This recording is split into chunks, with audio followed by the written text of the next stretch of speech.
sisters, kings, and queens, peace be upon you. How y'all doing out there? Hope y'all taking it one breath at a time. Yeah, I'm out here getting me a good workout in. Feel good out here. It's my favorite time of the year, y'all. With the sun out, feel great outside. Get out here and break a sweat. Well, while I was working out, I decided to put the book on the Audible. I have Audible, the app.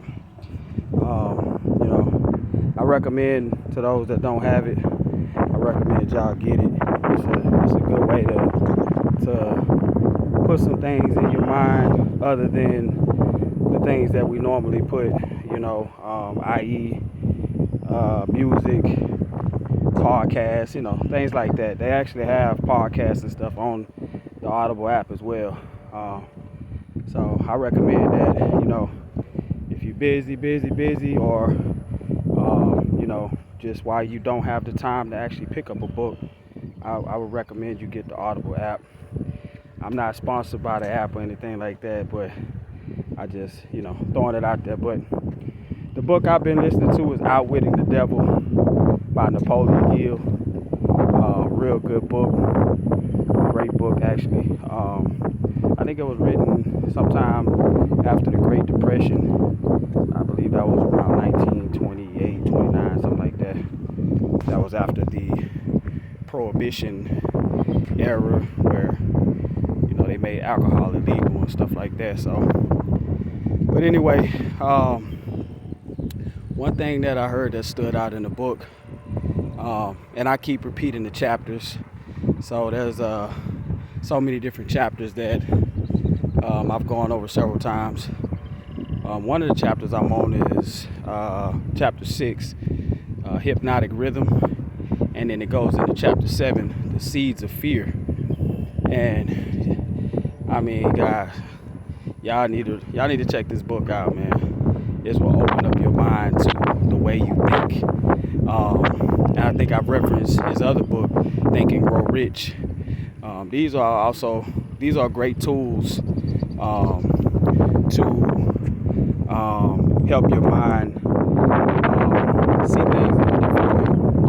We actually see with our mind and not with our eyes. Y'all didn't catch that, did you? We see with our mind and not with our eyes.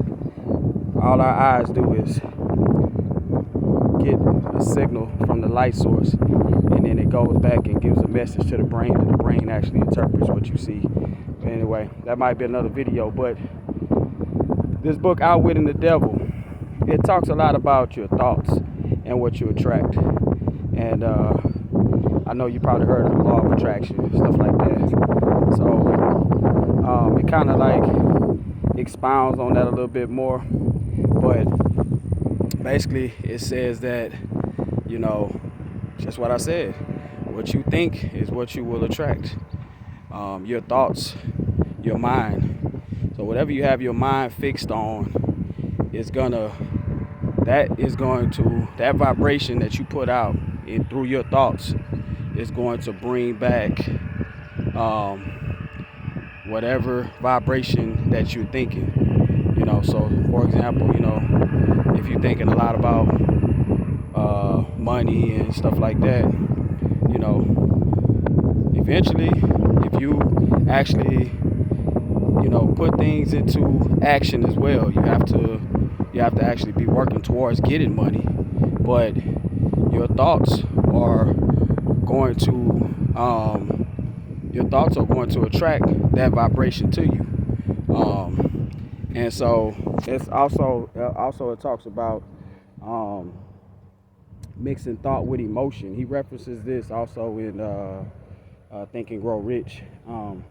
He references mixing thought with emotion, and what that does is it basically creates a vibration that's so strong that when you mix thought with emotion, you can manifest things so much faster, so much quicker, And so, I mean, like I said, y'all, these are great books to pick up and read.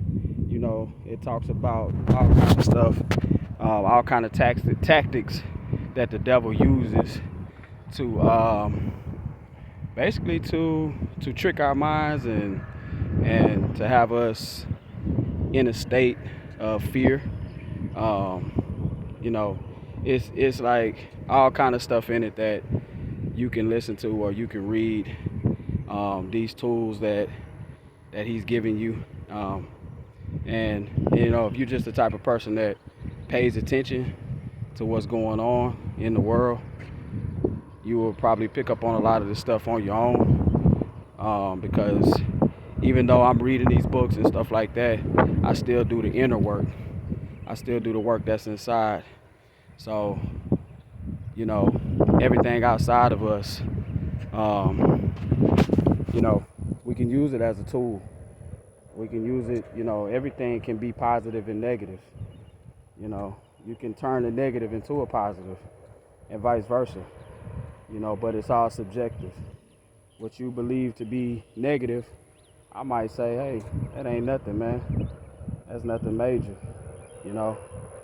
So negative and positive can be subjective, but, you know, it's true what he says, you know, be clear about your thoughts and your intentions, you know, and, you know, the power of the tongue and the power of thought.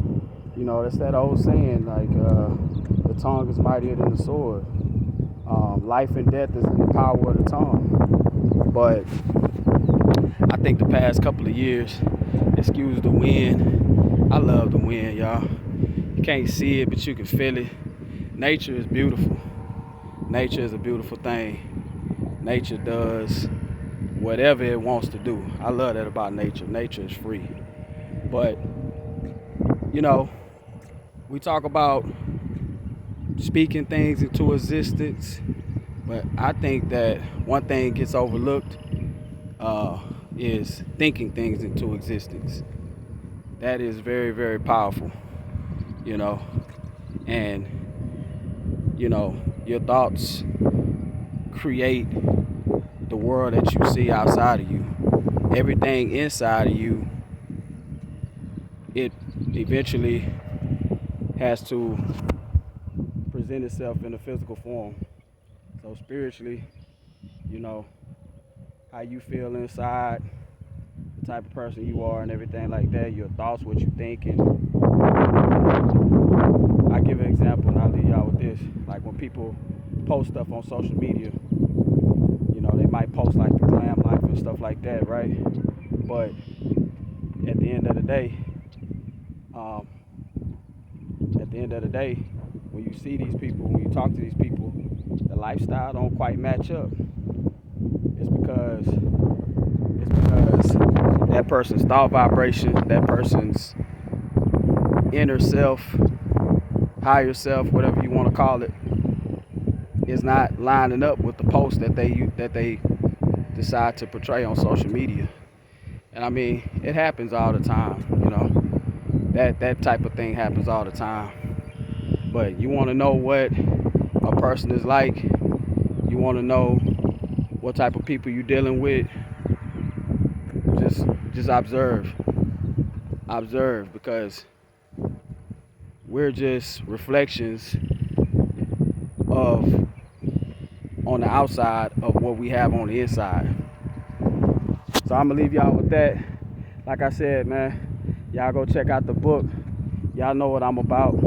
I know I've been gone for a minute, but we ain't gonna talk about that because that's all subjective too. Because we all need time to reflect. We all need time to ourselves. And I hope that you all are doing this as well. I hope that you all are taking time to spend more time with yourself, going inside, going within. I hope y'all are doing these things because, hey, that's where the real riches are. That's where we get rich at, that inner wealth. But I'm gonna leave y'all with that. You know, peace to everybody. Y'all know what time it is, man. Taking one breath at a time. Love y'all. Peace.